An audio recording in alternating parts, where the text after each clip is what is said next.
محترم ناظرین، السلام علیکم ورحمۃ اللہ وبرکاتہ۔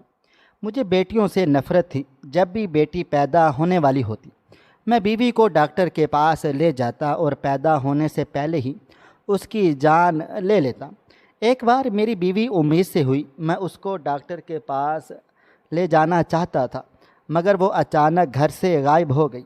میں نے دوسری شادی کر لی اور میرے 5 بیٹے پیدا ہو گئے۔ بڑھاپا آیا تو بیٹے نافرمان ہو گئے۔ ایک روز مجھے مار پیٹ کر جائیداد نام کروانے لگے، تو گھر کے ملازم نے مجھ کو رات کے اندھیرے میں گھر سے بھگا دیا۔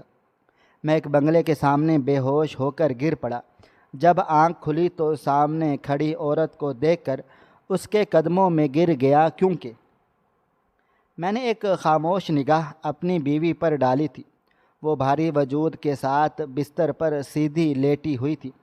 اس کا 6واں مہینہ چل رہا تھا، لیکن مجھے یہ بھی پتہ چل گیا تھا کہ وہ بیٹا نہیں، بیٹی کو جنم دینے والی ہے۔ مجھے معلوم تھا جو حرکت میں کرنے جا رہا ہوں یہ اس کی جان کے لیے خطرناک ہے، لیکن میں بیٹیاں نہیں چاہتا تھا۔ میری اتنی جائیداد تھی، اگر بیٹی پیدا ہوتی تو میری جائیداد خاندان سے باہر چلی جاتی، جو مجھے بالکل بھی گوارا نہیں۔ اس لیے میں اس بچی کو ختم کر دینا چاہتا تھا، لیکن ڈاکٹر کا کہنا تھا کہ بار بار ایک ہی عمل دہرانا آپ کی بیوی کے لیے خطرناک ہو سکتا ہے۔ بیٹیوں سے لاکھ اختلافات صحیح، لیکن مجھے بیوی تبسم ہی چاہیے تھی۔ مجھے اس سے بے حد محبت تھی۔ میرے پاس بے تحاشا جائیداد تھی، لیکن میں دوسری شادی نہیں کرنا چاہتا تھا، کیونکہ میں تبسم سے بہت محبت کرتا تھا۔ میں خاموشی سے کمرے سے باہر آ گیا تھا۔ میرا ارادہ ڈاکٹر کے پاس ایک دفعہ وزٹ کرنے کا تھا، تاکہ ان سے معلومات حاصل کر سکوں۔ آخر یہ معاملہ کیا ہے؟ کیا میں واقعی میں اس بار اس کا حمل ضائع نہیں کروا سکتا؟ یہ سوچ آتے ہی میں فوراً ڈاکٹر کی طرف دوڑ لگائی تھی۔ ایک لمبی مسافت طے کر کے میں ڈاکٹر روبینہ کے کلینک پہنچ گیا تھا۔ ویٹنگ ایریا میں تقریباً آدھا گھنٹہ مجھے انتظار کرنا پڑا تھا، اور پھر مجھے اندر بلا لیا گیا تھا۔ دروازہ ناک کر کے میں اندر داخل ہوا تو سامنے ہی ایک ادھیڑ عمر ڈاکٹر بیٹھی ہوئی تھی، جنہیں سلام کر کے میں خاموشی سے بیٹھ گیا تھا۔ میں کچھ کہتا اس سے پہلے ہی وہ بولی، مجھے معلوم ہے آپ یہاں کیوں آئے ہیں، لیکن معذرت کے ساتھ میں آپ کی کوئی مدد نہیں کر سکتی۔ جو کام آپ کروانا چاہتے ہیں اس بار وہ بے حد خطرناک ہے۔ آپ مجھے لاکھوں بھی دیں گے تب بھی میں اس کیس میں ہاتھ نہیں ڈالوں گی۔ آپ 3 دفعہ اپنی بیوی کا حمل ضائع کروا چکے ہیں، اور اب 4تھی بار آپ میرے در پر آئے ہیں۔ میرے ہاتھ جڑے ہوئے ہیں۔ کاشف صاحب، آپ جا سکتے ہیں۔ جبکہ میں بے اختیار بولا، ڈاکٹر روبینہ، میں نے آپ کو کتنا پیسہ دیا ہے؟ پچھلے 3 کیسز میں میں نے بھی آپ کا منہ بھر کے رکھا ہے۔ اب اگر آپ میری مدد نہیں کریں گی تو میں کس کے پاس جاؤں گا؟ یہ تو ناانصافی ہوئی۔ آپ نے مجھ سے فائدہ لے لیا، جب میری باری آئی تو آپ مجھے ہی فائدہ نہیں دینا چاہتی۔ جبکہ وہ فوراً سے بولی، میں نے جب آپ سے فائدہ لیا ہے، بدلے میں آپ کو بھی فائدہ دیا ہے، مگر اب آپ کی بیوی کی حالت ایسی نہیں ہے کہ ان کا ابارشن کروایا جائے۔ اگر آپ ایسا کرتے ہیں تو آپ کی بیوی مر جائے گی۔ آپ کو یہ خیال کرنا ہوگا۔ اور کاشف صاحب، آپ کے پاس اتنی دولت ہے، اگر ایک بیٹی پیدا ہو بھی گئی تو کون سا بڑا گناہ ہو جائے گا؟ بیٹیاں تو باپ کی آنکھوں کا نور ہوتی ہیں۔ آپ ایسا کیوں کر رہے ہیں؟ اللہ تعالیٰ کی دی ہوئی رحمت سے منہ مت موڑیں، کہیں اللہ تعالیٰ سب کچھ چھین نہ لیں۔ بے شک ڈاکٹر نے بہت گہری بات کی تھی، لیکن اس وقت مجھے یہ خاتون زہری لگی تھی۔ میں ان کو دیکھتے ہوئے بولا، مجھے بلا وجہ کا لیکچر نہیں سننا۔ میں نے صرف آپ سے اتنا کہا ہے کہ یہ ابارشن مجھے لازمی کروانا ہے۔ میں بیٹی چاہتا ہی نہیں ہوں، تو آپ بلا وجہ میرے سر بیٹی کیوں تھوپنا چاہ رہی ہیں؟ بدلے میں آپ کو پورے 5 لاکھ روپے دوں گا۔ وہ بے اختیار بولی، تو ٹھیک ہے، آپ کسی اور کے پاس چلے جائیں، کیونکہ آپ کو میری بات سمجھ ہی نہیں آ رہی ہے۔ میں بھی اپنی جگہ سے اب کھڑا ہو گیا تھا اور بلا وجہ اس ڈاکٹر کے منہ لگنا مجھے اپنے سر مصیبت لانے کے برابر ہی لگ رہا تھا۔ میں ان کو دیکھتے ہوئے بولا، آپ نے اس دفعہ میرا ساتھ نہ دے کر بہت بڑی غلطی کر ڈالی ہے۔ آپ نہیں جانتی اس کلینک کا ایم ڈی میرا بہترین دوست یار ہے۔ اگر آپ کی جاب یہاں سے میں نے ختم نہیں کروائی تو میرا نام کاشف الرحمن نہیں۔ یہ کہہ کر میں باہر کو آ گیا تھا۔ مجھے معلوم تھا کہ بلا وجہ میں اسے پریشان کر کے آ رہا ہوں، لیکن اس نے میرا کام کیوں نہیں کیا، یہ بات میرے ذہن میں بیٹھ گئی تھی۔ مجھے اب ٹینشن ہونے لگ گئی تھی۔ کچھ بھی کر کے مجھے یہ حمل ضائع کروانا تھا، کیونکہ دن قریب آ رہے تھے، اور اگر میری بیوی بیٹی کو جنم دے دیتی تو میں کیا کرتا؟ زندگی میں اگر وہ بچی آ جاتی تب میں کسی قیمت پر اسے کسی کو نہیں دے پاتا، ورنہ اور نہ ہی اسے ختم کر پاتا۔ میں سیدھا اپنی کمپنی میں آ گیا تھا۔ مجھ پر اب یہی ٹینشن سوار ہو گئی تھی، کسی بھی طرح مجھے اپنی بیوی کا بندوبست کرنا تھا۔ آج میں نے اپنی تمام میٹنگز بھی کینسل کر ڈالی تھی، کیونکہ میرا حال ہی ایسا نہ تھا کہ آج میں کسی بھی قسم کی میٹنگز اٹینڈ کرتا۔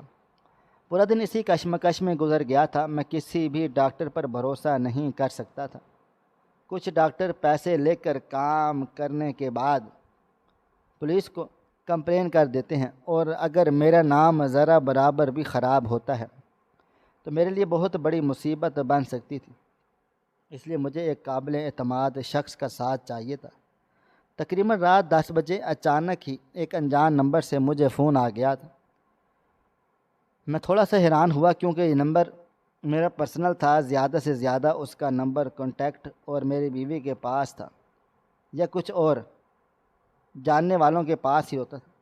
میں نے سر جھٹک کر کال ریسیو کی تھی جب دوسری جانب سے ایک انجان آدمی کی آواز گونجی، کاشف الرحمن بات کر رہے ہیں؟ میں نے کہا ہاں ہاں کہیں۔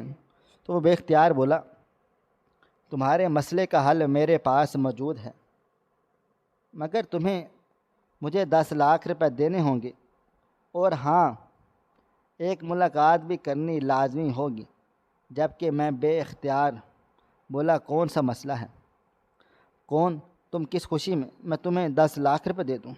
جبکہ وہ بے اختیار بولا، مجھے معلوم ہے تم اپنی بیوی کا ابارشن کروانا چاہتے ہو، لیکن تمہاری ڈاکٹر اب اس کیس میں ہاتھ نہیں ڈال رہی ہے، کیونکہ یہ چوتھا حمل ہے۔ تمہاری بیوی کی جان کو خطرہ بھی ہو سکتا ہے۔ اس آدمی کی بات سن کر میں فوراً سے بولا تھا، کون بات کر رہا ہے؟ تمہیں کیسے پتہ کہ میری ذاتی زندگی کے بارے میں؟ جبکہ وہ فوراً سے بولا، تم صرف اتنا بتا دو تمہیں اپنا کام کروانا ہے یا نہیں۔ میرے پاس کئی ایسے ڈاکٹر ہیں جو یہ کام کرتے ہیں۔ اب تمہارا مسئلہ ہے، تم یہ کرنا چاہو گے یا نہیں۔ اگر تمہارا ارادہ بن جائے تو مجھے اسی نمبر پر رات 12 بجے تک کال کر دینا۔ کال آئی تو میں یہی سمجھوں گا کہ اس نے موبائل فون بند کر دیا تھا، جبکہ میں بالکل سن ہو چکا تھا۔ مجھے حیرانگی ہو رہی تھی کہ اس کے پاس میرا نمبر کہاں سے آیا۔ یہ آدمی ہے کون؟ اچانک سے اس کا فون آنا کوئی آسان بات نہ تھی۔ مجھے اپنے ساکھ کا بھی خیال رکھنا تھا۔ یہ بات صرف میرے اور ڈاکٹر زینہ کے درمیان ہوئی تھی۔ کیا یہ ان کے کلینک کا بندہ ہے؟ ہاں، یہ وہی کا ہو سکتا ہے۔ اس کے علاوہ تو اور کوئی بھی اس مسئلے میں نہیں پڑنا چاہتا تھا۔ میں چپ چاپ گھر لوٹ آیا تھا۔ گھر میں داخل ہوا تو میری ماں بھی آئی ہوئی تھی، جو میری بیوی کے ساتھ لاؤنج میں بیٹھی باتوں میں مگن تھی۔ آج تک میری بیوی کو یہ بات معلوم نہیں ہوئی تھی کہ اس کے حمل ضائع کروانے کے پیچھے میرا ہاتھ ہے۔ میں ہمیشہ اس کے سامنے اس طرح سے برتاؤ کیا کرتا تھا کہ یہ سب کیا ہو گیا ہے، یہ سب کیسے ہو گیا ہے۔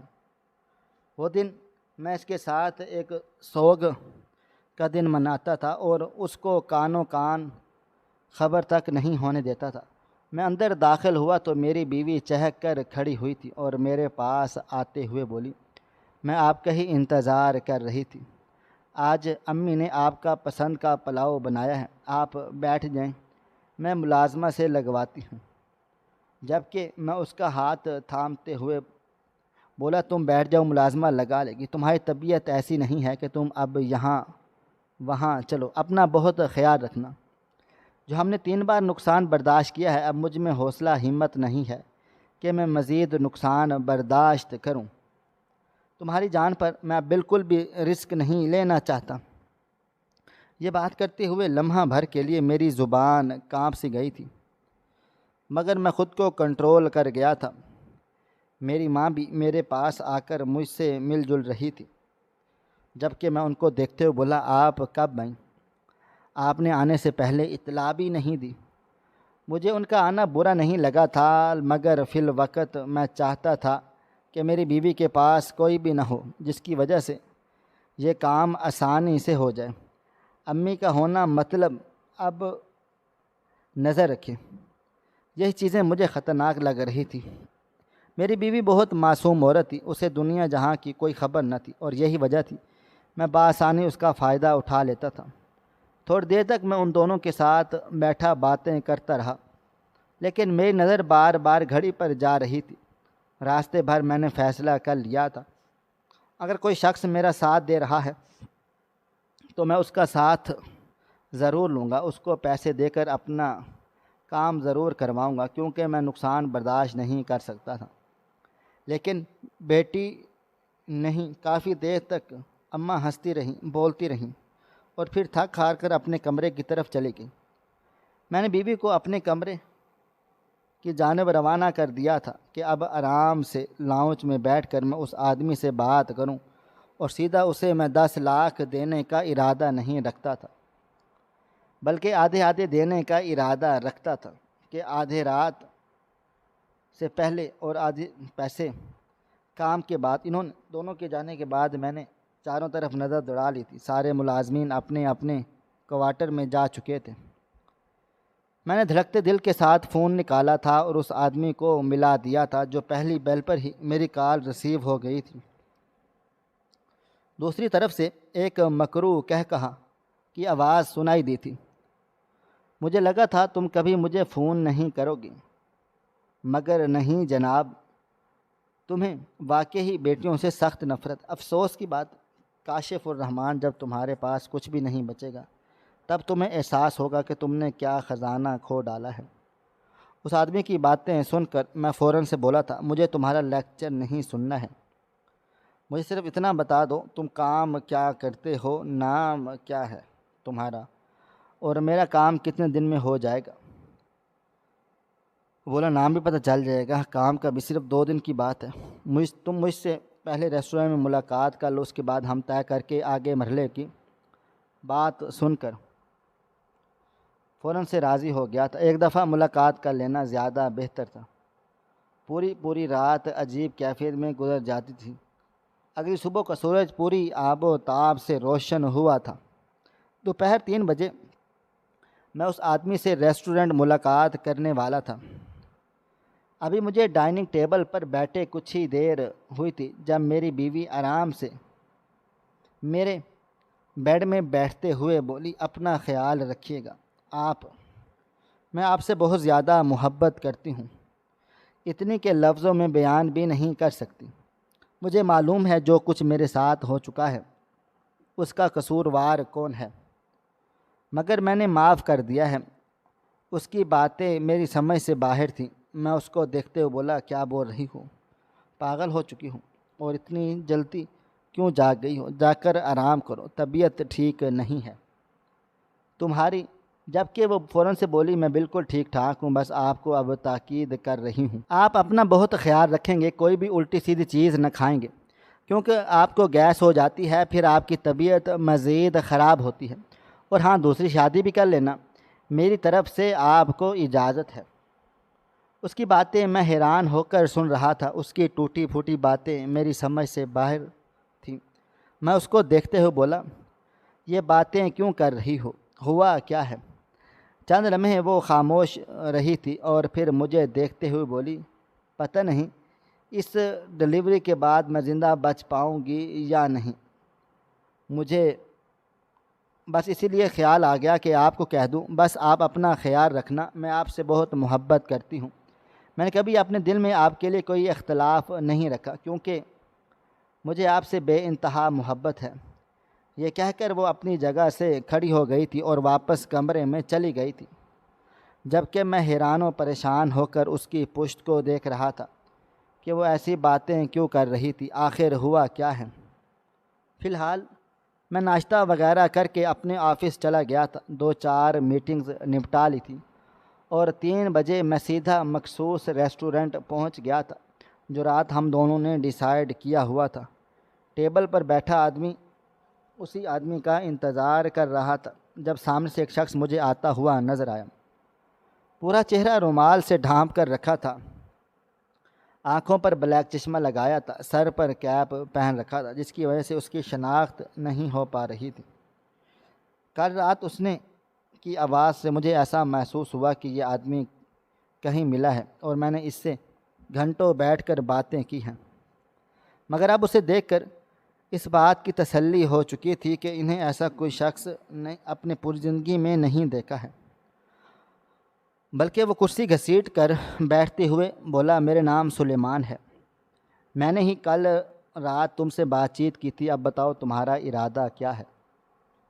اپنا بچہ اپارٹ کرواؤ گے یا پھر اسے اپنی دنیا میں لاؤ گی؟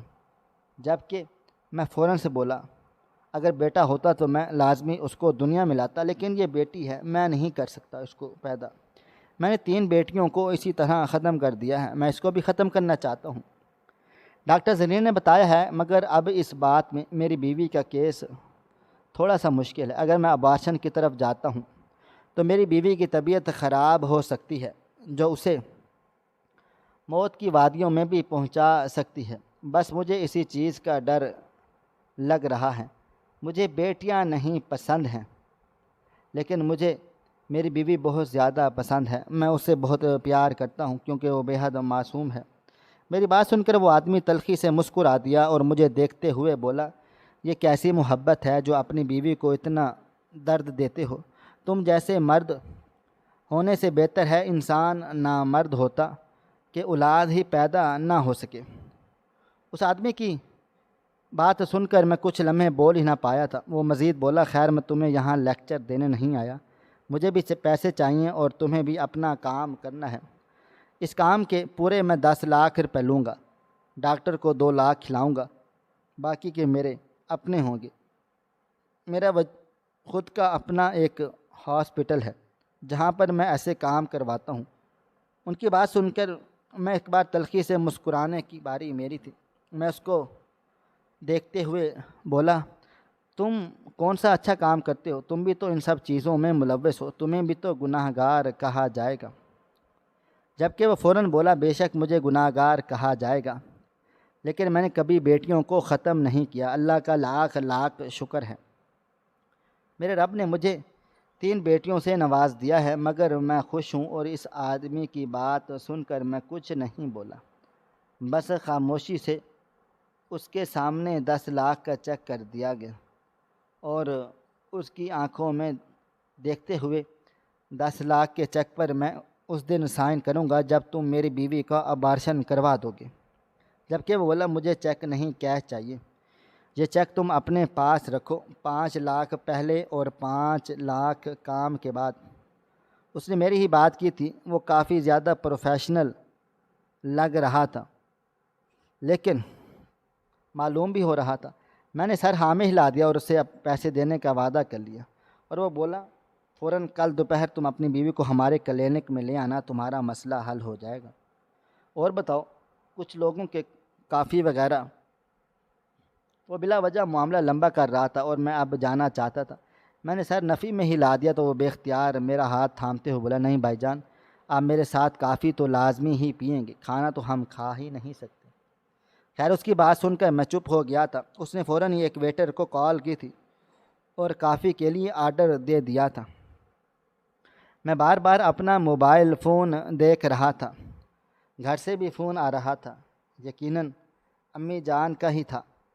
میں نے اٹھانے کے لیے موبائل فون طرف بڑھا دیا تھا جبکہ وہ میرے ہاتھ پر ہاتھ رکھتے ہوئے بولا، میں جب بھی کسی سے میٹنگ کرتا ہوں تو اسے صاف کہتا ہوں، اپنا موبائل فون بند رکھو، کیونکہ مجھے یہ عادت بے حد بری لگتی ہے کہ کام کاج کے دوران موبائل فون اس آدمی کی یہ باتیں نہ جانے کیوں مجھے مشکوک لگ رہی تھی، مگر میں چپ چاپ ہی رہا تھا۔ بلا وجہ میں اس سے اٹکنا نہیں چاہتا تھا، کیونکہ ابھی فی الحال وہ میرا کام کر رہا تھا۔ کافی وغیرہ پینے میں تقریباً آدھا گھنٹہ مزید لگ گیا تھا۔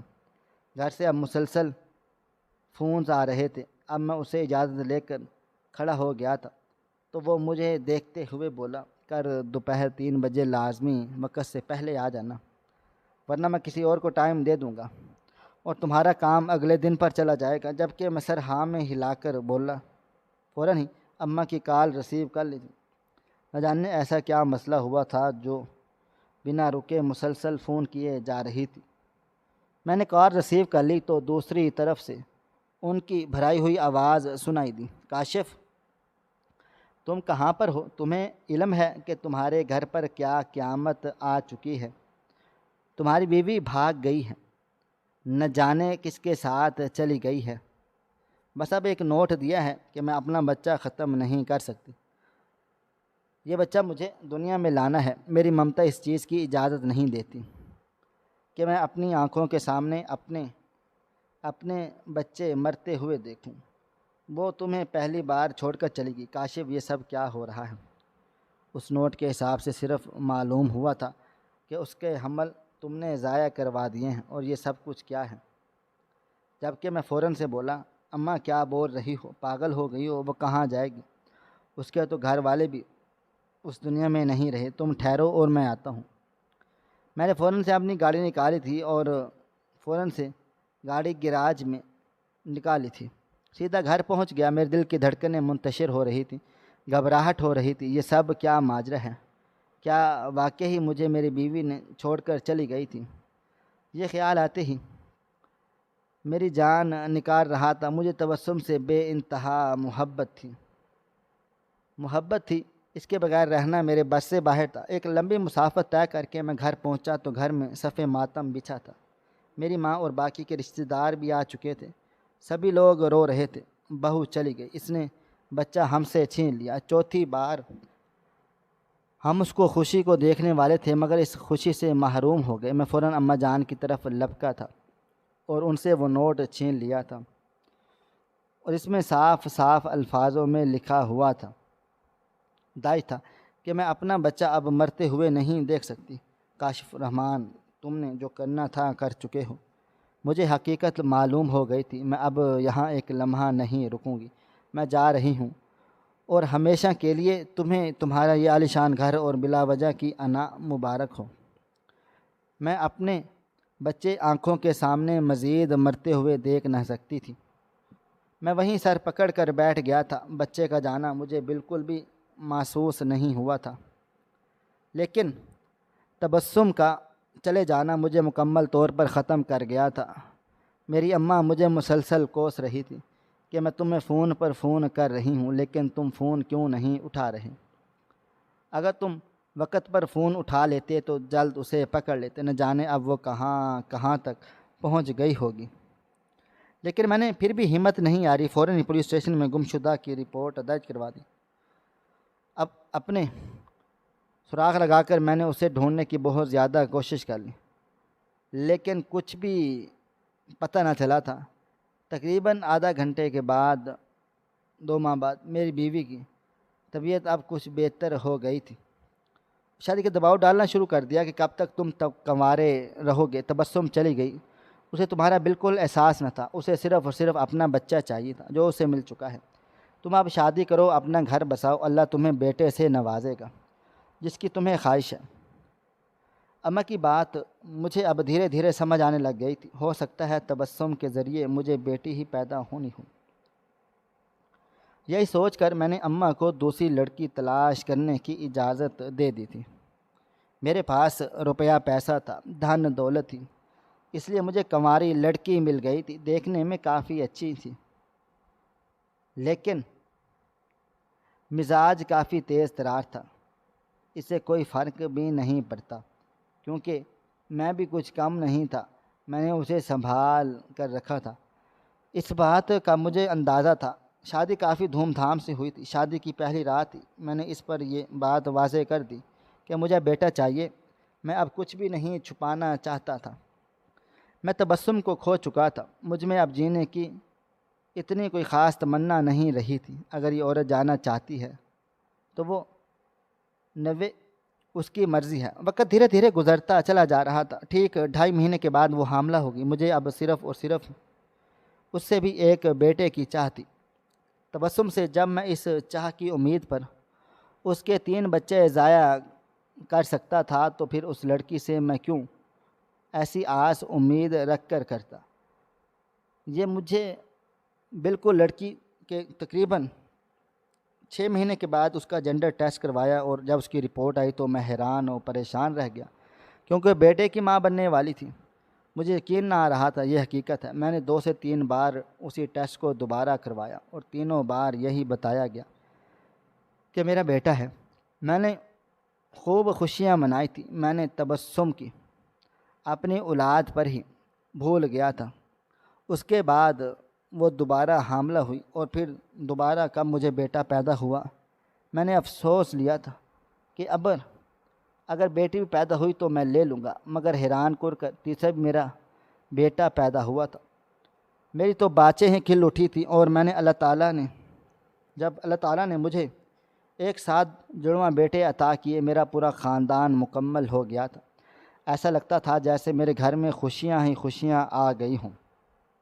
لیکن میں جانتا ہی نہیں تھا کہ قدرت نے میرے ساتھ کتنا بڑا انصاف کرنے والی ہے۔ وقت دھیرے دھیرے گزرتا چلا جا رہا تھا۔ میرے بیٹے اب میرے کندھے سے اوپر جانے لگ گئے تھے۔ وہ اب بڑے ہو گئے تھے۔ سب نے اپنا کالج ختم کر لیا تھا اور 3 بیٹوں نے آفس میں جوائن کر لیا تھا، مگر میں نہیں جانتا تھا کہ یہ سب ایک سازش ہے۔ میرا بڑا بیٹا کچھ ہی زیادہ بزنس مین میں دلچسپی رکھتا تھا۔ مجھے یہ بات تھوڑی بہت کھٹکتی تھی، لیکن میں نے زیادہ دھیان دینا ضروری نہ سمجھا تھا۔ کچھ دنوں سے میری بیوی کا رویہ بھی میرے ساتھ تبدیل تھا۔ میں نے کئی بار اس سے پوچھا بھی کہ ہوا کیا ہے، لیکن اس نے کچھ بھی نہ بتایا تھا۔ آج معمول کا ہی دن تھا۔ میں لاؤنج میں بیٹھا اخبار پڑھ رہا تھا جب میرے بڑے بیٹے نے میرے سامنے ایک فائل پھینک ڈالی تھی اور مجھے دیکھتے ہوئے بولا، اس پر دستخط کر دو اور یہاں سے دفع ہو جاؤ۔ اس کی بات سن کر میں دنگ رہ گیا تھا۔ میں اس کو دیکھتے ہوئے بولا، کس لہجے میں؟ میں باپ سے بات کرنے لگا تھا۔ پاگل ہو گئے ہو؟ جبکہ وہ بولا، آپ جیسے مرد ہی اس لہجے میں بات کی جاتی ہے۔ دستخط کرے ورنہ آپ کا حشر بگاڑ ڈالوں گا۔ اس کی باتیں سن کر میں دنگ رہ گیا تھا کہ دھیرے دھیرے میرے 5 بیٹے لاؤنج میں جمع ہو گئے تھے اور اب مجھے مارنے پر تل چکے تھے۔ میں ان کو دیکھتے ہوئے بولا، اچھا مجھے مارو مت، میں دستخط کر دوں گا، لیکن مجھے مہلت چاہیے ہے۔ میری بات سن کر میرا بڑا بیٹا بولا، ابو صرف رات تک کی مہلت، کہ اس کے بعد بھی تم ہمارا رنگ روپ دیکھنا۔ اس کی باتیں میرا کلیجہ چیر رہی تھیں۔ ان 5 اولاد کی خاطر میں نے کیا کچھ نہیں کیا تھا۔ زندگی بھر ان کی آسائشوں میں ڈال ڈالی، انہیں سر آنکھوں پر بٹھا لیا تھا اور میرے ساتھ ایسا کریں گے مجھے یقین ہی نہیں آ رہا تھا۔ میں چپ چاپ اٹھ کر لان کی طرف آ گیا تھا جب میرا ملازم مجھے دیکھتے ہوئے بولا، مالک آپ یہاں سے بھاگ جاؤ، کیونکہ آپ کے بچے آپ سے اپنی جائیداد لے کر آپ کو یہاں سے نکال دیں گے۔ اگر آپ یہاں سے بھاگتے بھی ہو تب بھی آپ کا پیسہ آپ کے پاس موجود ہوگا، لیکن آپ ان کے جائیداد نام کر ڈالیں گے تو آپ کے پاس کچھ بھی نہ ہوگا۔ سوچ سمجھ کر فیصلہ کر لیں۔ اس کی بات ہے کہ میرا دماغ درست کام کر گیا اور میں بنا سوچے سمجھے گھر سے بھاگ گیا تھا۔ میں اتنا بھاگا تھا کہ میرے پاؤں زخمی ہو چکے تھے۔ میں کافی دور تک آ گیا تھا۔ مجھے بہت زیادہ گھبراہٹ ہو رہی تھی۔ اگر میرے بیٹے یہاں بھی آ گئے تو وہ اب مجھے بالکل زندہ نہیں چھوڑیں گے، کیونکہ میں نے اس کے ساتھ دھوکہ کیا تھا۔ اچانک ہی بنگلے کے سامنے پہنچ کر مجھے اتنی شدید گھبراہٹ ہو گئی کہ میرا دل بھاری بھاری ہونا شروع ہو گیا تھا، سر چکرانے لگ گیا تھا اور اسی پل میں بے ہوش ہو کر گر گیا تھا۔ میری آنکھ تقریباً 1 گھنٹے کے بعد چیٹوں کے ذریعے کھل گئی تھی، لیکن میں نے رضامندی کی خاطر مندی مندی آنکھیں کھول کر دیکھیں تو سامنے میری بیوی تبسم کھڑی ہوئی تھی۔ میں سانس لینا بھول گیا۔ سینے پر ہاتھ باندھے وہ مجھے دیکھ رہی تھی۔ میں کچھ کہتا اس سے پہلے اس نے اپنا ہاتھ آگے بڑھا دیا اور مجھے سہارے سے کھڑا کرتے ہوئے بولی، میں نے کبھی تصور نہیں کیا تھا کہ اس عمر میں جا کر آپ سے میرا اس طرح سے سامنا آمنا ہو جائے گا۔ یہ میرا گھر ہے۔ میں نے سر اٹھا کر بنگلہ دیکھا تو میں حیران و پریشان رہ گیا تھا۔ میری غیر موجودگی میں اس کے ماں باپ کافی اور میری موجودگی اس کے پاس اتنا پیسہ کہاں سے؟ فی الحال میں اندر چلا گیا تو مجھے ڈرائنگ روم میں بٹھاتے ہوئے بولی، یہ کیا حالت بنا کر رکھی ہے آپ نے؟ آپ یہاں بے ہوش کیسے ہوئے؟ آپ جبکہ میں اس کو دیکھتے ہوئے بولا، تم کہاں چلی گئی تھی؟ کیا تم نے دوسری شادی کر لی؟ لیکن میں نے تمہیں طلاق نہیں دی، تم یہ کیسے کر سکتی ہو؟ یہ سراسر گناہ ہے۔ اور پھر جو حقیقت اس نے مجھے بتائی تھی وہ سن کر میرا سر شرمندگی سے جھک گیا تھا۔ وہ کہنے لگ گئی تھی، یہ سب آپ اپنی سگی اولاد نے اپنے بل بوتے پر بنایا ہے۔ آپ کی اپنی بیٹی نے، آپ کو معلوم ہے جس انسان کے ساتھ بیٹھ کر آپ نے ڈیل کی تھی کہ اگلے دن آپ میری بیٹی کو مروا دیں گے، وہ انسان کوئی اور نہیں بلکہ آپ کا دوست شہروز ہے، جو بچپن کا ساتھی ہے۔ جبکہ میں فوراً سے حیران و پریشان رہ گیا تھا۔ پھر جب سے تبسم کی گئی تو وہ لڑکا بھی غائب ہو چکا تھا۔ وہ مزید بولی، اس انسان نے میری بہت مدد کی ہے، اسے آپ کے تمام کالے کرتوت معلوم تھے، اس نے مجھے بتایا تو میں یقین نہ کر پائی، لیکن جب آپ کی حقیقت میرے سامنے چلی آئی تو میں نے اس سے مدد مانگ لی تھی کہ مجھے اس گھر سے نکلنا ہے۔ اس نے آپ کو مدد اپنی ساتھ مصروف کر لیا تھا اور میں گھر سے چلی گئی تھی، اس لیے مجھے رہنے کے لیے ایک چھوٹی سی جگہ دے دی تھی۔ میں نے اپنی بیٹی کو جنم دیا تھا۔ آپ کو معلوم ہے آج آپ کی بیٹی ایک بہت بڑی افسر ہے، یہ گھر گاڑی سب اسی کی ہے۔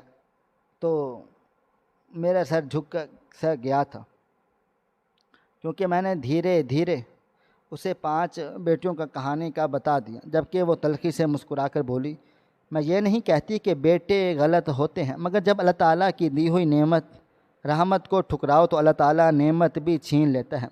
یہ آپ کا عبرتناک سبق آموز ہے۔ اب جائیں یہاں سے، مجھے کچھ بھی سمجھ نہیں آ رہا کہ میں کیا کروں۔ میں اپنی جگہ سے کھڑا ہو گیا تھا، لیکن اچانک ہی کسی نے میرے کندھے پر ہاتھ رکھا تھا۔ میں نے پلٹ کر دیکھا تو ایک لڑکی کھڑی ہوئی تھی جو ہو بہو اپنی شکل کی صورت دکھتی تھی۔ وہ بے اختیار میرے سینے سے لگ کر روتے ہوئے بولی، میں آپ کو اس چیز کی اجازت نہیں دوں گی، یہ میرے باپ کی ہے، میں ان کو یہاں رکھنا چاہتی ہوں۔ ان کی ماں ان سے خوب لڑ پڑی تھی، ان کو اجازت نہیں دے رہی تھی، مگر میری بیٹی نے میرا ساتھ نہیں چھوڑا تھا۔ آج جب بھی میں اس کا سامنا کرتا ہوں تو میرا سر شرم سے جھک جاتا ہے، لیکن وہ ہمیشہ میرے برابر کھڑی ہو کر مجھے فخر سے کہتی ہیں، آپ میرے بابا جان ہیں، آپ کی وجہ سے تو میں اس دنیا میں چلی آئی ہوں۔ آپ پریشان نہ ہوں، سب ٹھیک ہے، اور بے شک بیٹیوں کے جیسا کوئی بھی نہیں۔ کپڑا بہت بالکل ٹھیک لیا ہے، بیٹیاں آنکھوں کا نور ہوتی ہیں۔ ناظرین، آپ کو ہماری آج کی کہانی کیسی لگی؟ کومنٹ باکس میں اپنی رائے کا اظہار ضرور کریں۔ خواہش صرف اتنی ہے کہ کچھ الفاظ لکھوں جس سے کوئی گمراہی کے راستے پہ جاتے جاتے رک جائے، اور نہ بھی رکے تو سوچ میں ضرور پڑ جائے۔ پیارے دوستو، امید کرتا ہوں کہ آپ کو یہ ہماری کہانی پسند آئی ہوگی۔ کہانی پسند آئی ہو تو ویڈیو کو لائک کریں، کومنٹس کریں اور شیئر کرنا بالکل بھی نہ بھولیں۔ اور ہاں، اگر آپ لوگ اس چینل پر نئے ہیں تو اس چینل کو سبسکرائب ضرور کر لیجئے گا اور نوٹیفیکیشن کو ضرور دبا دیجئے گا تاکہ آنے والی کہانی سب سے پہلے آپ کو مل سکے۔ ملتے ہیں کل ایک نئی اور دلچسپ کہانی کے ساتھ۔ اللہ حافظ۔